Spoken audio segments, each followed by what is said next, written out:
Okay, so we come to the redox topic part of the AS AQA chemistry course. And redox may be something that rings some vague bells because you likely touched on it or did a bit of redox when you did your GCSE.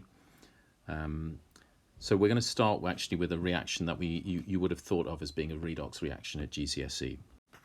And that's the displacement reaction, which you would have first come across maybe in years 8 or 9. So here we've got the classic displacement reaction. We've got solid iron being added to copper sulfate solution, and we get the copper solid formed, and we get iron sulfate now as our new solution. So the first thing for us to think about now, that particularly that we're at A level, is to think about actually can we have a more accurate description of this reaction, or more accurate description of what's going on. So I'm going to focus on the fact on the state symbols, and the fact that when we have an ionic compound that's described as aqueous, then we know that that means the ionic compound has been dissolved, that the ions have completely separated from each other, and so really we can write this equation as follows. So now we're representing the copper ions separately to the sulfate ions. And if we look at that reaction equation, we can see that we have sulfate, SO42 minus aqueous, on both sides, which means that we can cancel those out. Okay, because though they are called spectator ions, so they have not taken part in the reaction. They are the same at the beginning, or the same at the end as they were at the beginning, or as they are at the beginning.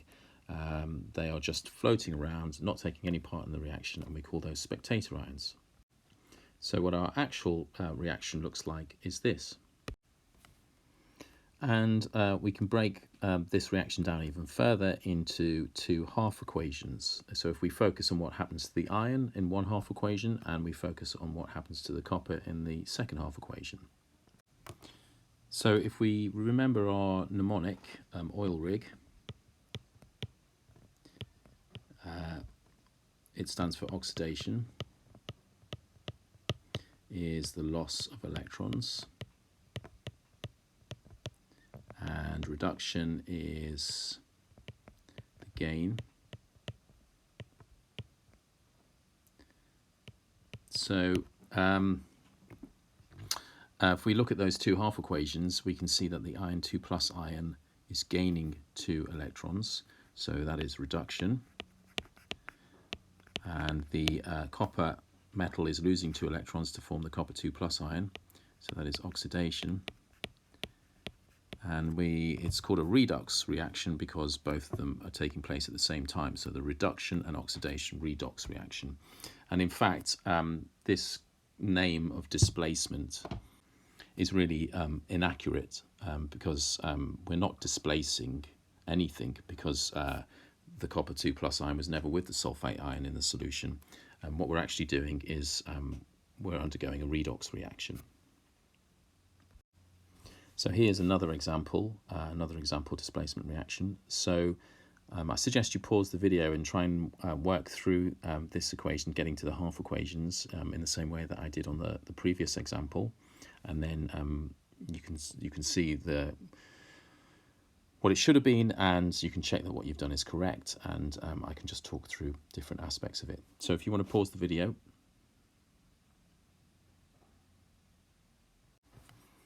So again, you can see that we have two half equations, one in which involves the loss of electrons, so that's oxidation, and one that involves the gain of electrons, so that's reduction. So again, we've got a redox reaction taking place. This was another reaction that you did at GCSE, also considered to be a displacement reaction during the course. So this would have been early on when you did the periodic table and you did the halogens, and the fact that according to the equation, or according to the description of displacement, that the chlorine is displacing the bromide ion from the potassium. But if we do as we did before and we look a little bit more closely, let's now try and make or give a more accurate reaction equation.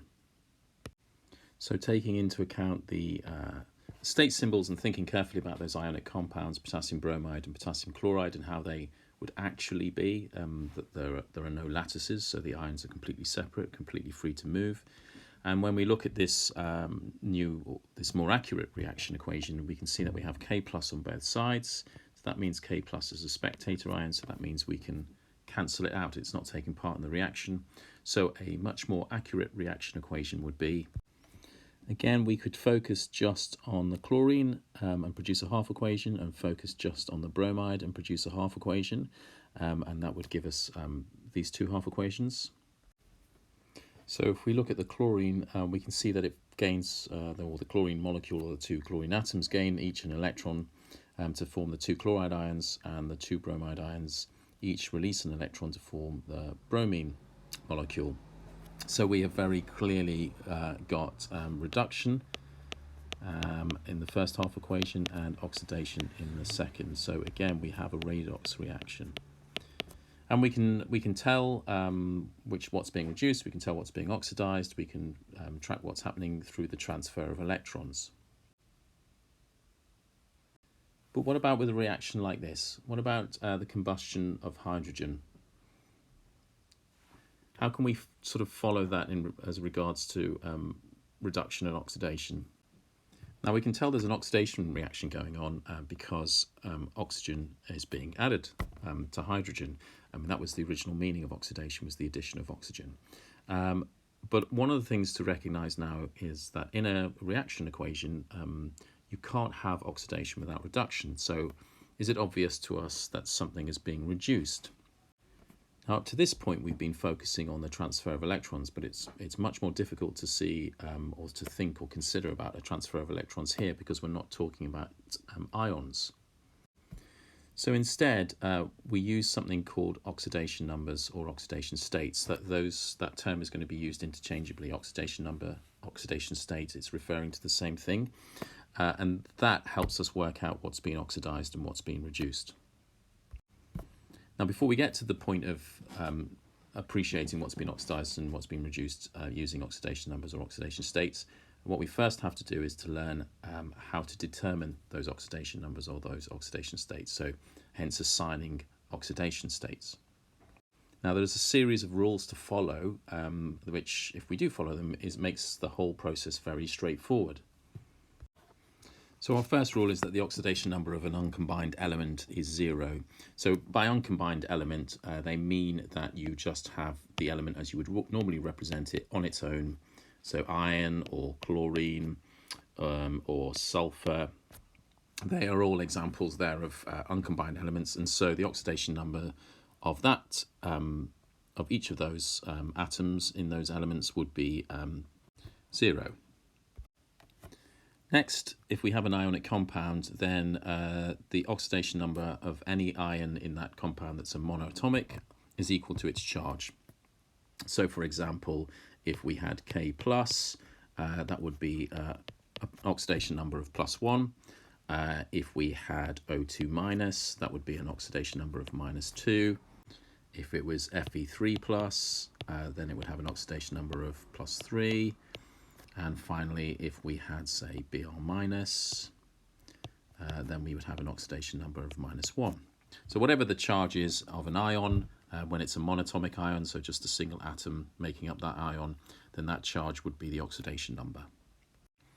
So when you have a neutral compound, and in most cases the compound is neutral, so if we think of NaCl, for example, NaCl doesn't have an overall charge, and so that's a neutral compound. So even though it's made of charged particles, the net charge is 0.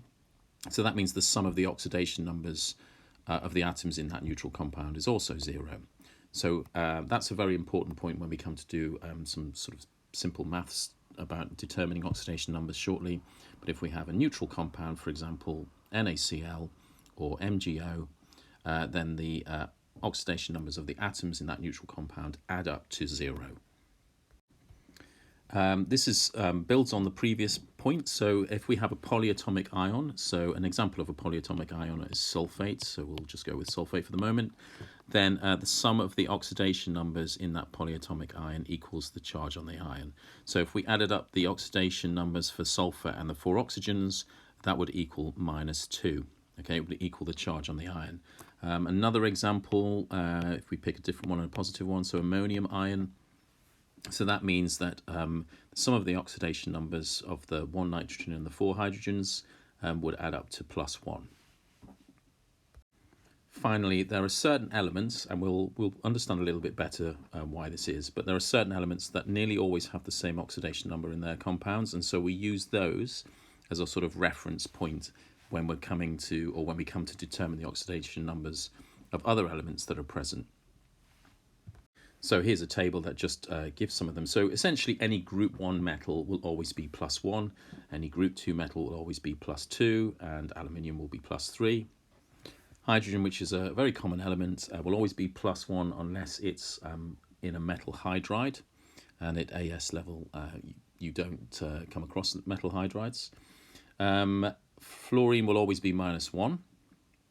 Chlorine will be nearly always -1 unless it's in a compound with oxygen or fluorine. So I've got an example there of sodium chlorate. And then oxygen will always be -2 unless it's in a peroxide or superoxide, which frankly you're very rarely going to come across, or it's bonded to a fluoride. So actually the peroxide is possible because that's hydrogen peroxide, so that H2O2. So in that example there, oxygen would not be -2. But these are exceptions to the rules, and you come to recognize those fairly easily, I think.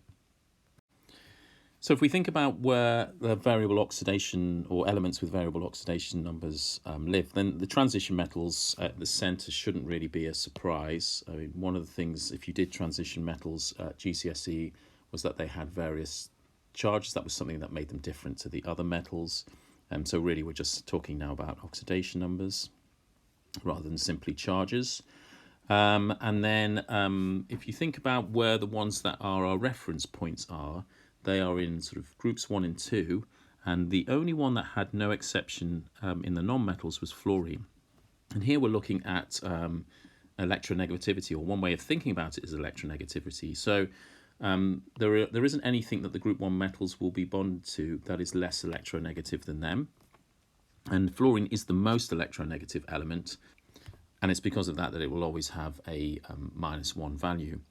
If you think about where chlorine is, so chlorine's just beneath fluorine, there were only 2 exceptions to chlorine not being -1, and that was when it was bonded to oxygen or when it was bonded to fluorine. Basically the only 2 elements that are more electronegative than chlorine that it's typically bonded to.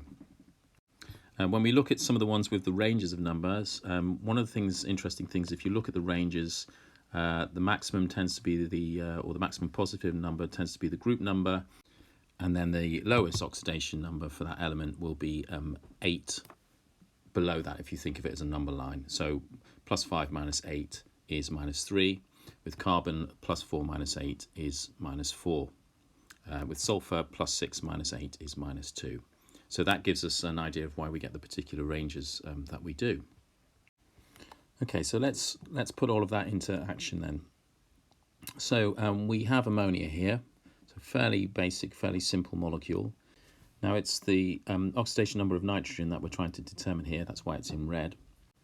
So let's let the oxidation number of nitrogen equal or be represented by Y. Sorry, not equal. So be represented by Y.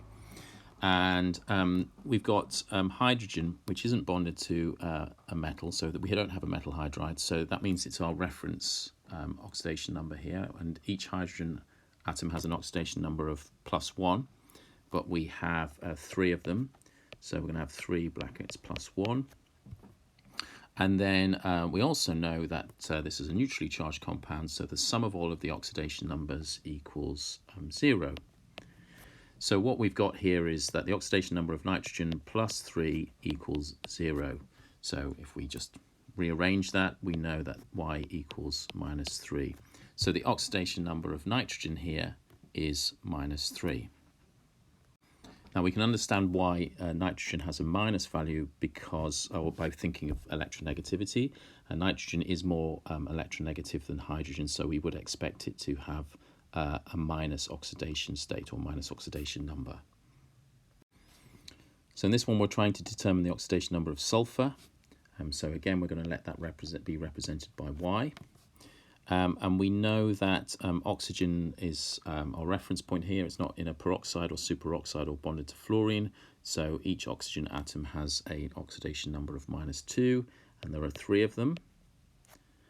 So we've got 3 and then brackets -2. And we know that this is a neutrally charged compound. So the sum of all of the oxidation numbers equals 0. So we end up with Y -6 equals 0.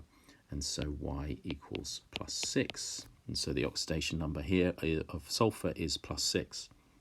It's a positive value because oxygen is the more electronegative element, so we would expect sulfur to have a positive oxidation number or oxidation state.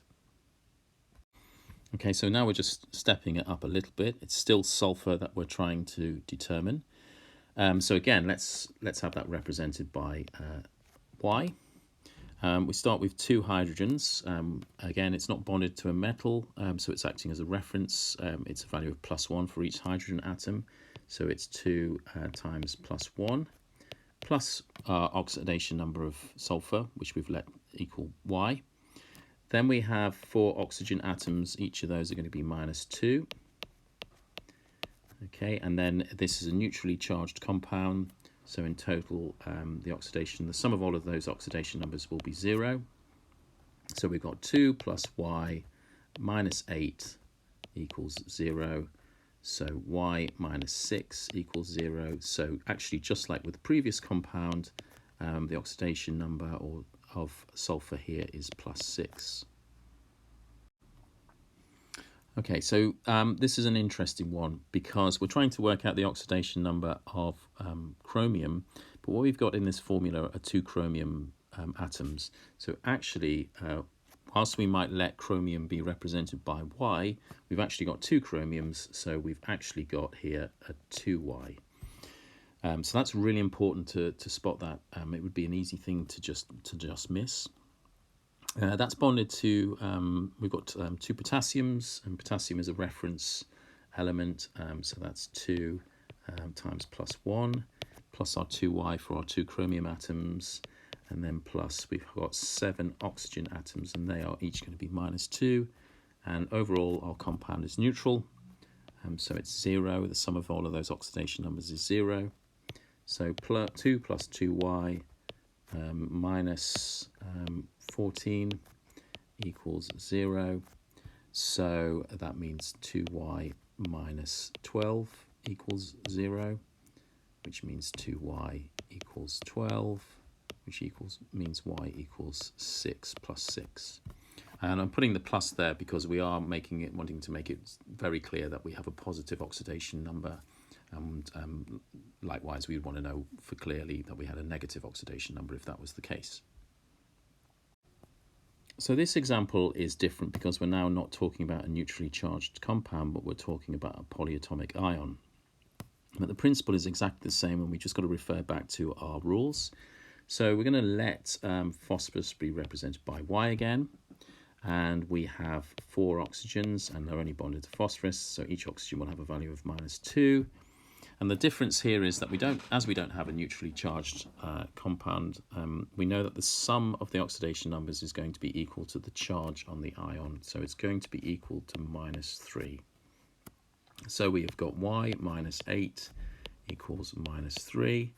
So Y equals +5.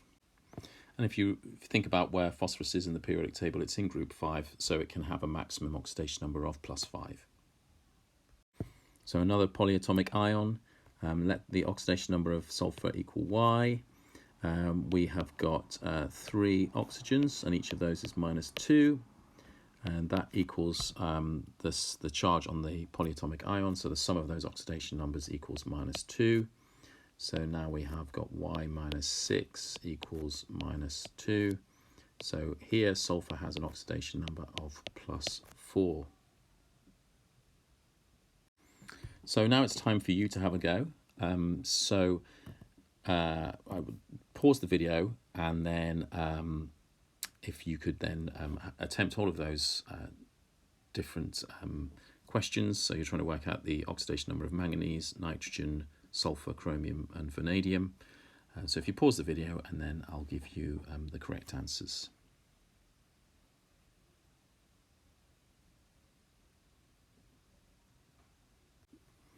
So there are the answers. Hopefully you got them all right, but maybe if you got one wrong, you might be able to work out where you went wrong. If you got lots of them wrong, then I suggest you just go back and rewatch those earlier assigning of oxidation numbers or that are just before this on the video. Right, so this we're now going to understand a little bit better why the names of certain compounds have been the way they are. You've probably noticed this or come across what we're about to see before, but maybe haven't fully understood quite what was meant. So if we just focus first of all on the oxidation state of the elements in red. So actually, why don't you pause the video and you write what you think the oxidation number or state is for those elements in red. And then I'll show you the answers, and then we'll talk about how this is represented in the names of these compounds.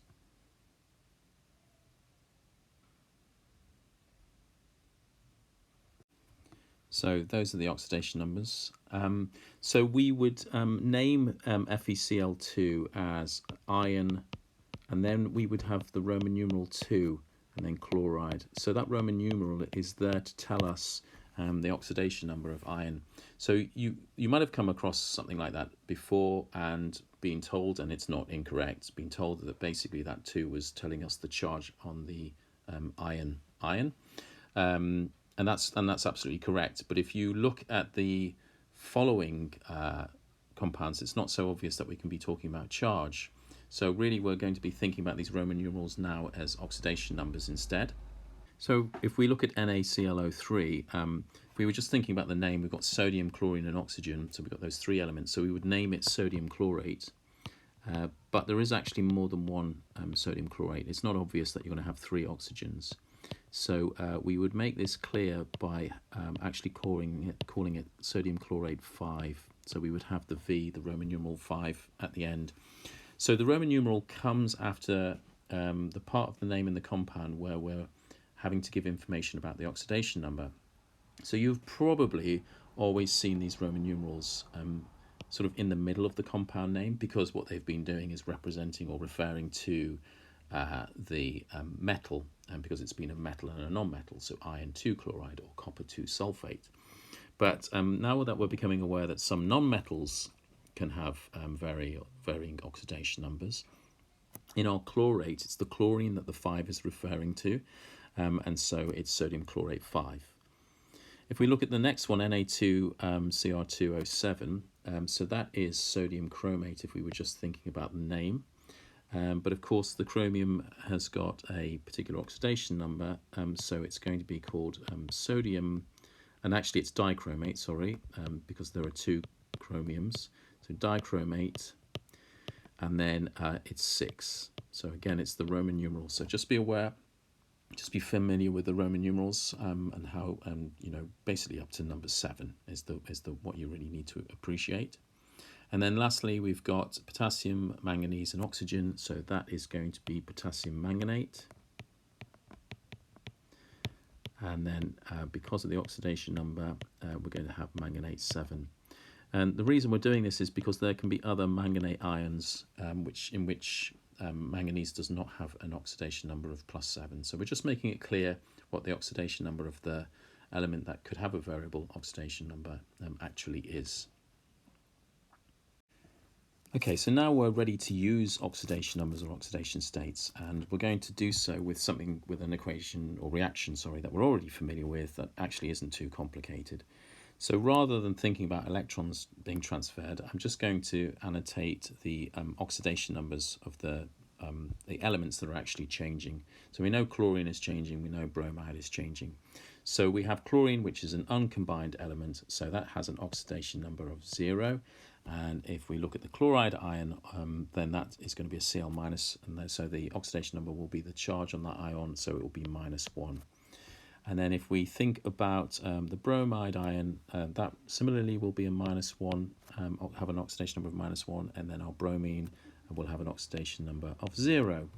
So what we can see more clearly now is the fact that our oxidation number for our chlorine is decreasing, it is reducing. So that is reduction. Okay, so that's now how we can think of reduction. If the oxidation number of an element gets more negative, that's probably the best way of thinking about it. If it gets more negative, then it's being reduced, and if it's getting more positive, which is what it's doing when bromide when it goes from -1 to 0, that is now oxidation. So this is how we can now understand redox reactions without simply relying on half equations involving the transfer of electrons. So just before we move on, we just need to understand a couple of definitions. So these crop up in questions. So they might ask, what's the oxidizing agent in a particular reaction? And when next we're going to see reducing agent.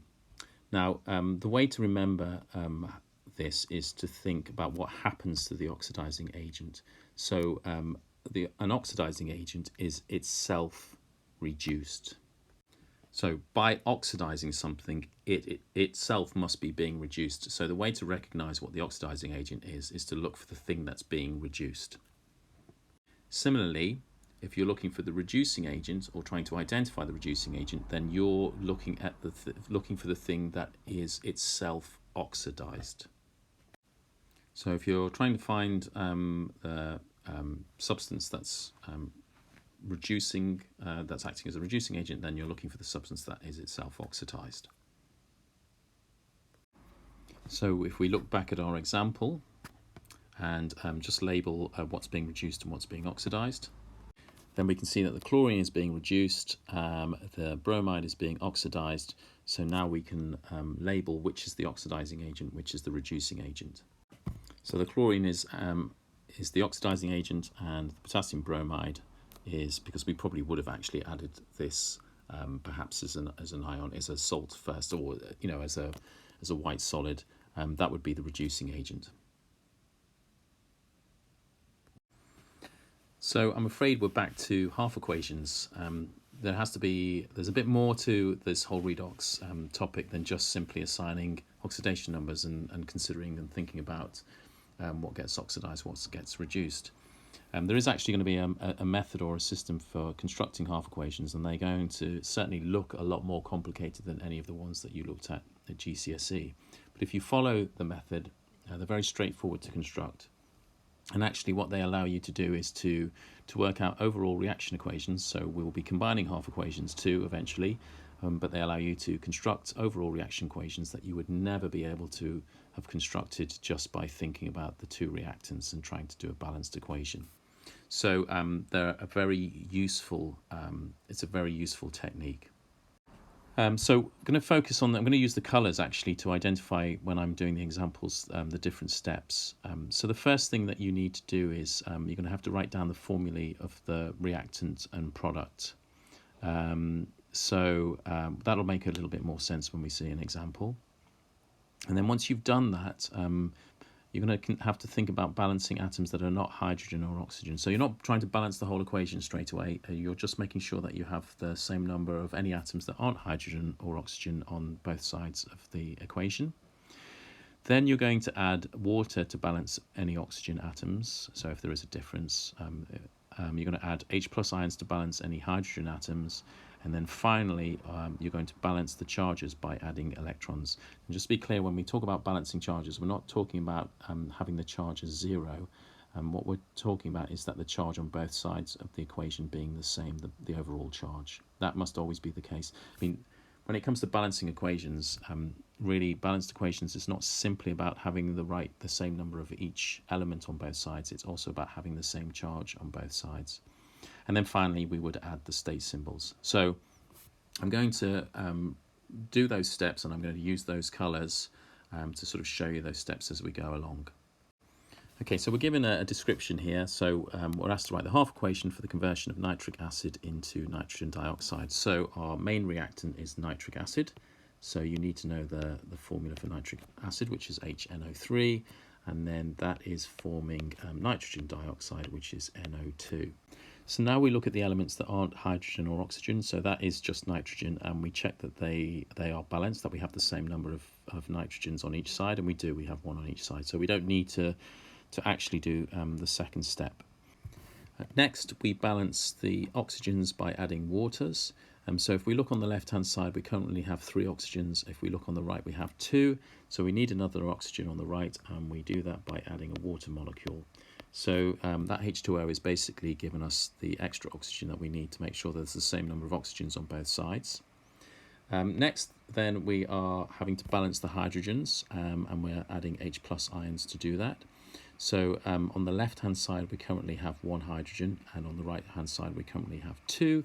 So we need to add a hydrogen to the left-hand side, and we're adding an H+ ion.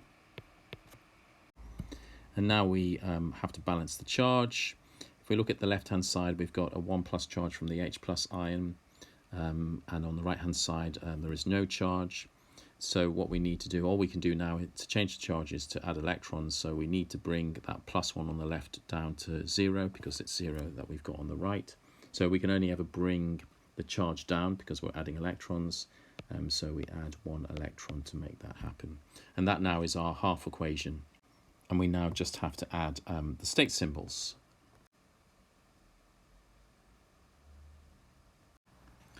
Our next example. So we're converting sulfur dioxide, which is SO2, to sulfuric acid, so that is H2SO4. And we look now at any elements that aren't oxygen or hydrogen and make sure that we've got the same number on both sides. So that is just sulfur. So on the left-hand side, we've got 1 sulfur. On the right-hand side, we've got 1 sulfur. So they're already balanced. Now we add water molecules to balance the oxygens. We have 2 oxygens currently on the left and 4 on the right. So we need to add 2 waters so that we have the same number of oxygens on both sides. Next, we look at the hydrogens. We now have 4 hydrogens on the left and 2 on the right. So we've got to add 2 H+. And then we look at the charge, and all we can do is add electrons. So we just need to remember all we can do is bring the charge down. On the left-hand side, there is currently no charge, no overall charge. On the right-hand side, the overall charge is +2.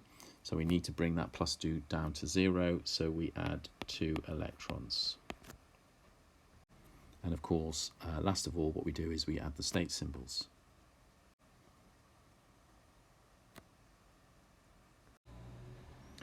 Now we've got chlorine gas being converted into chlorate 5 ions. So you might have to have thought about what a chlorate 5 ion was, but that's what it is. So it's ClO3 minus. Now we look at the elements, any elements which aren't oxygen or hydrogen. So that's a chlorine. And we've got 2 chlorines on the left and only 1 on the right. So we do actually have to balance those chlorines. So we put a 2 in front of the chlorate ions to make sure we have the same number of chlorines on both sides. Next, we look at the oxygens, and we need to add water to balance the oxygens. So we have 2 times 3 oxygens on the right, so 6 oxygens on the right. We currently have none on the left, so we're going to have to add 6 waters. And then we look at the hydrogens. We have 2 times 6 hydrogens on the left, so that's 12. And we have none currently on the right, so we're going to add 12 hydrogens. And then we look at the overall charge. There is no overall charge on the left-hand side, and on the right-hand side we've got 2 times -1 and 12 times +1. So at the moment we've got a +10 charge on the right-hand side. So we need to bring that down to 0 to match the left-hand side. So we add 10 electrons. And now we just have to add the state symbols. Here we've got the conversion of dichromate 6 into chromium 3 ions. So dichromate 6, again, might not be an ion you're currently familiar with, but it is an important one when you come to do alcohols in your organic chemistry side. In fact, this half equation, this reaction here is very important. And we're making them chromium 3 plus ions.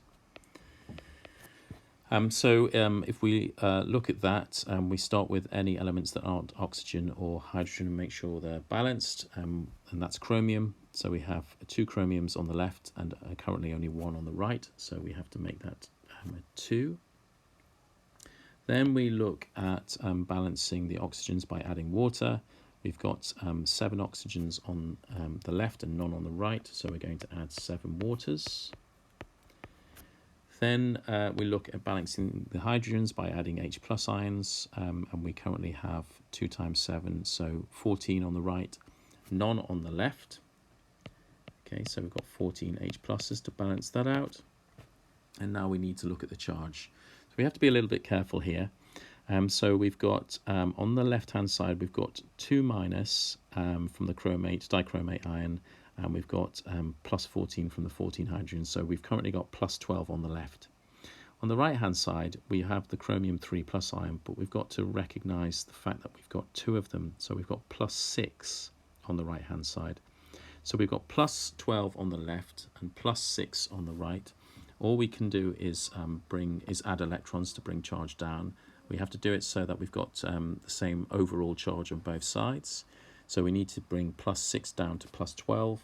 So we're going to add 6 electrons. And now we just need to add the state symbols. So as I mentioned, this is an important half equation for the topic of alcohols. So in the topic of alcohols that you do the oxidation of alcohols. And so to oxidize them, you use acidified potassium dichromate or acidified sodium dichromate. And so the dichromate is acting as the oxidizing agent, which means it itself is being reduced, and we can see that the chromium is going from plus 6 to plus 3. And we can also appreciate from this half equation why it needs to be acidified. So without the H plus ions, this half equation wouldn't work. So our final half equation example, we've got manganate 7 being converted into manganese 2 ions. So our manganate 7 is MnO4 minus, and that's being converted to Mn2 plus. We check the elements that aren't hydrogen or oxygen. That's manganese. There's 1 on each side, so that's fine. There's nothing to balance there. Next we add the waters to balance the oxygens. There are 4 oxygens on the left, so we add 4 waters to the right. Next we do the hydrogens.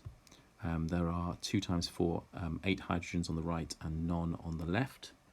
So we have 8 H pluses. And then finally we look at the charge. So on the left hand side we've got plus 8 and minus 1, so we've got plus 7 overall, and on the right we've got plus 2. So we've got to bring the plus 7 down to plus 2. So we do that by adding electrons, so we need to add 5 electrons to make that happen. And then finally we just add our state symbols as usual.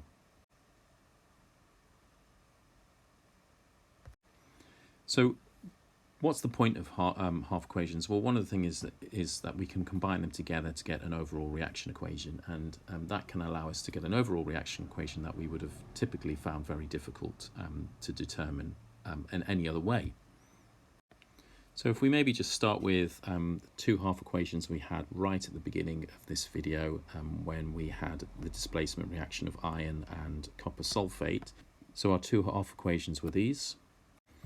And if, for example, we had just been given these 2 half equations and we were being asked to determine what the overall reaction was, then what we would do is we would simply add them together.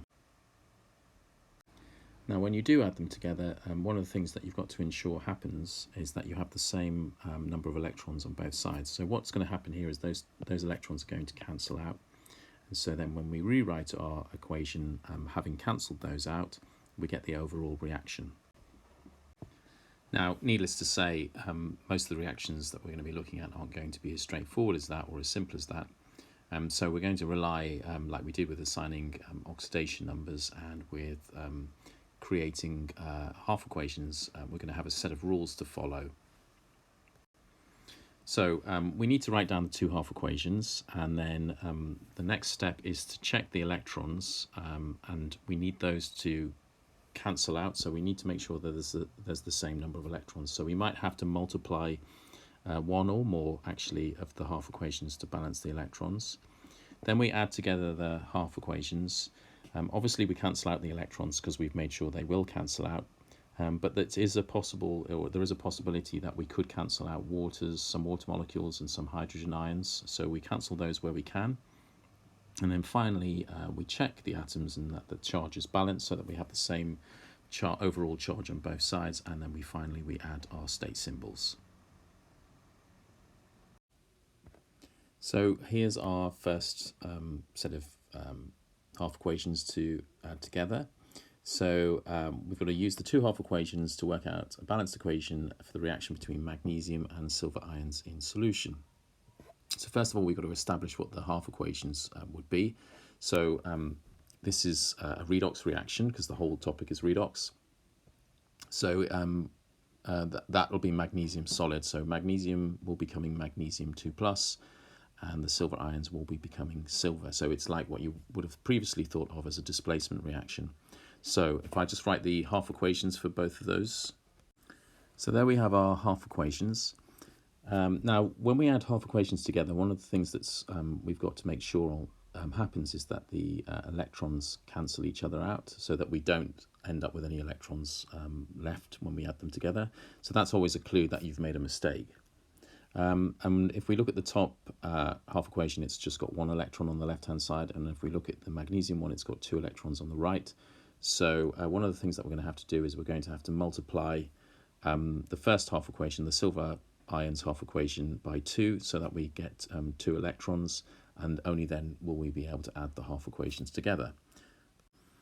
So now we have the half equations so that the electrons will cancel out. So now we just need to add them together. Now we cancel anything that we can on both sides. So obviously that's always got to be the electrons. And if you can't cancel everything, then that shows you've made a mistake. But we do have 2 electrons on both sides, so we cancel those out. And then that gives us our final overall reaction equation. And there we have it. So obviously, you know, we could have probably worked that out ourselves because actually it's very similar to where we started this video. But as you'll see shortly, as we sort of have more complicated or more difficult half equations, then this becomes a much stronger method or a much more obvious method to use. But that was just really to get us introduced to the idea of adding the half equations together, and also get us introduced to the idea that we have to multiply we may have to multiply one or more of our half equations so that we have the same number of electrons on both sides so that they can cancel out. So now we've got the next one. So we're going to write the 2 half equations to work out the balanced equation for the oxidation by chlorine of sulfur dioxide to sulfuric acid. So let's just look at that wording carefully. So it says the oxidation by chlorine of sulfur dioxide to sulfuric acid. So what that's telling us is chlorine is acting as the oxidizing agent. So that means chlorine is itself reduced. So we clearly got chlorine becoming chloride ions. So our 2 half equations are going to be, and when we look at the electrons on the left-hand side and the electrons on the right, in both cases, they're 2 electrons. So we don't need to multiply either of these half equations. So already we can see that the electrons are going to cancel out. So all we need to do now is to add the 2 half equations together. So if we were speaking it would be a bit of a mouthful. So when we look at both sides, what can we cancel out? Well, it is actually just the electrons. So we cancel out those 2 electrons on both sides, and then we write our overall reaction equation. So hopefully in this example, you get an idea of just how useful taking this approach will have been, because if you were asked to work out the overall reaction equation for the oxidation of sulfur dioxide to sulfuric acid by chlorine, I think it's extremely unlikely that you would have come up with that balanced equation there, and yet that's what would have been necessary, or that's what would have happened. So yeah, hopefully that demonstrates the power of this method. So in this example, copper is reacting with nitric acid to produce nitrogen monoxide. So we're going to look at 1/2 equation in which nitric acid becomes nitrogen monoxide.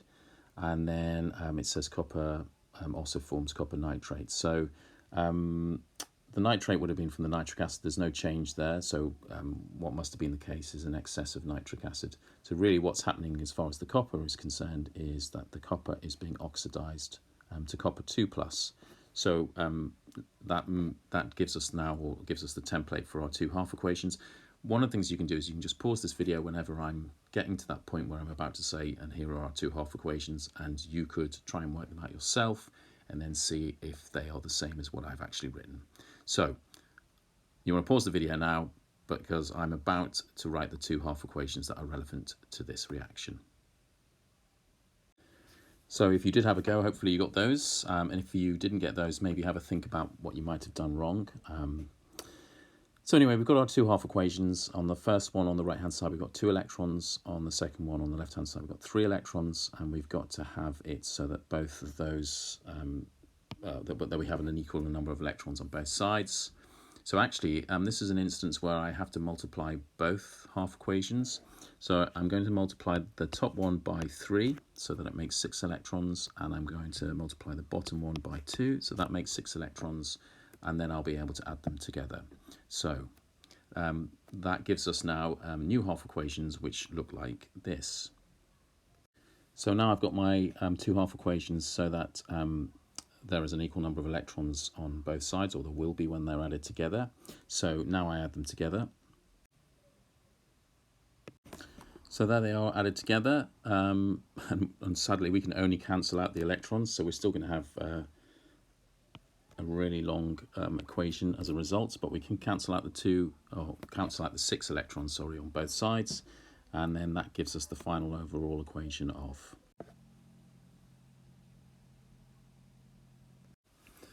Okay, so we've got manganate 7 ions reacting with iron 2+ ions. And the iron 2+ are oxidized to iron 3+. So the manganate 7 is an oxidizing agent, which means it itself is reduced, which makes sense because we get, as a consequence of that, manganese 2 ions. So we're going to write the half equations and then deduce the full equation. So again, maybe pause the video, have a go yourself at determining the half equations, and then see what I've put and see how they compare. All right, so the 2/2 equations are, so if we just compare the number of electrons on each side of the half equations, in the first half equation we've got 1 electron on the right-hand side, and in the second we've got 5 on the left-hand side, so they are not currently going to cancel out. So one of the things that we're going to have to do is we're going to have to multiply the top half equation by 5. Okay, so that gives us, so now when we add our 2/2 equations together, we're going to be able to cancel out the electrons. So let's add them together. So now we consider what we can cancel out, and actually, unfortunately, again, it is only the electrons we can cancel out. So we do that, cancel out those 2 electrons, the 5 electrons on each side, and that gives us an overall reaction equation of. So if it hasn't been obvious up to this point, because I guess I haven't explicitly mentioned it, but our final reaction equations here are ionic equations, so they're only focusing on the species that take part in the reaction. So for example, the manganate ion, almost certainly the reagent we would have used would be, let's say, potassium manganate 7. So, and then the iron 2+ ions may have come from something like iron nitrate. So this is an ionic equation that we end up with, which is possibly why it looks a little strange, but also it's focusing on what's actually taking part in the reaction. There's something else just to point out, and I'm going to point it out in the next example we do. The 8H+ that we've got. This actually is a reaction that you will do in year 13 when you do something called redox titrations. And obviously I don't want to say too much about that, but one of the things that you have to make sure is that the manganate 7 is acidified, so that you are using sulfuric acid in your and your sort of tight what you're putting into the burette, which is the manganate 7 ions and sulfuric acid. And it's because you need the sulfuric acid to be a source of H plus ions, which are necessary for this redox reaction to actually take place.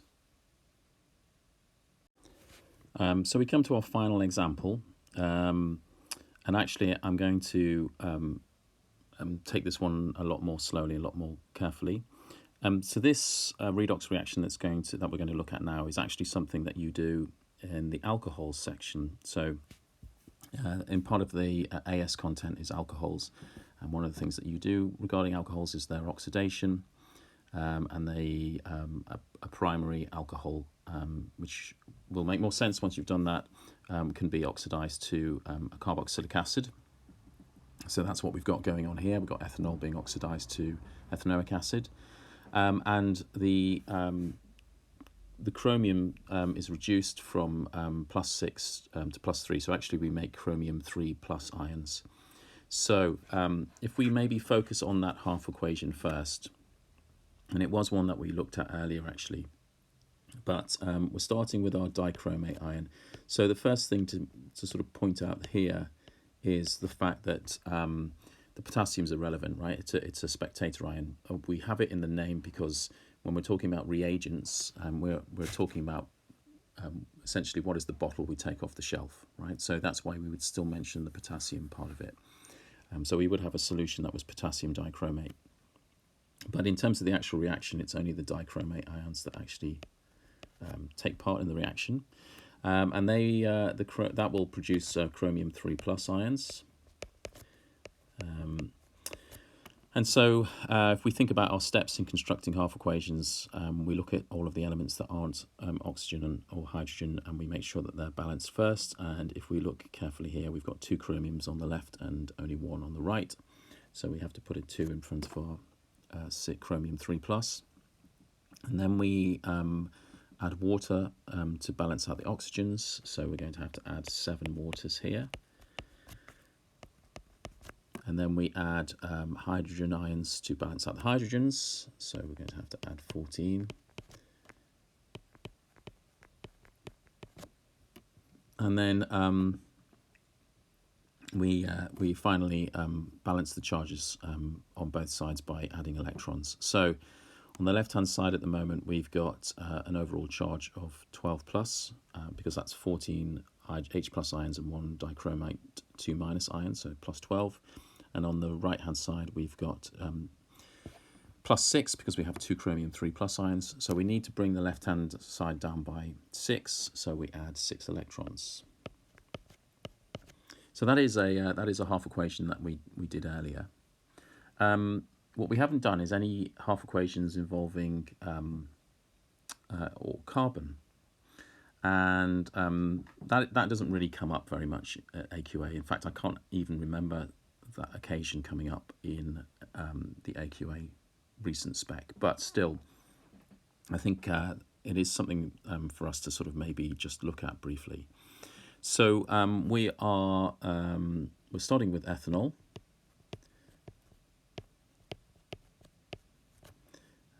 And that's a liquid, and it's producing ethanoic acid.